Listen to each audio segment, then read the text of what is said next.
अल्हम्दुलिल्लाह आज 17 सितंबर के ज़िम्मन में आज हम मस्जिद जोधी किंग कोठी पर उस दौर के हुक्मरान मीर आसिफ जा बहादुर मीर उस्मान अली खान साहब की मज़ार पर हाजिर हुए और खुसूसन 17 सितंबर के ज़िम्मन में आज हमने यहाँ पर चादर गुल पेश की और शहीदान हैदराबाद के लिए मग़फ़िरत की दुआ की।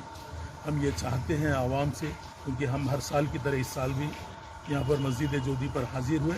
कई सालों से हम याद हैदराबाद, याद शहीदान हैदराबाद के सिलसिले में ये चीज़ को यहाँ पर अंजाम दे रहे हैं। हमारा मकसद किसी के दिल की दिल आज़ारी करना नहीं है।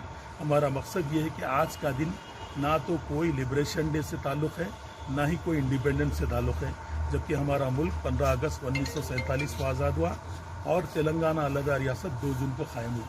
आज के दिन से मुराद कोई लिबरेशन डे नहीं है। आज का दिन कोई नहीं है। सिर्फ कुछ शरपसंद अनासार ने यहाँ पर एक धूम मचाई थी हैदराबाद में वली सेक्शन के नाम पर, जबकि सुंदरलाल कमेटी ने साफ तौर पर ये रिपोर्ट दिया था 27,000 से ज़ायद लोगों का कत्लेआम किया गया। ये सुंदरलाल कमेटी गवर्नमेंट डाली थी।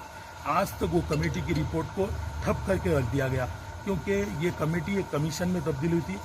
सुंदरलाल कमेटी ने साफ तौर पर यह कहा जिन जिन लोगों को मारा गया वो बेकसूर लोग थे, जिनका कोई किसी से ताल्लुक़ नहीं था। ये एक बेसहारा लोग, किसान लोग, घरों में काम करने वाले मासूम लोग थे। हम यही चाहते हैं, हम हैदराबाद की आवाम को तमाम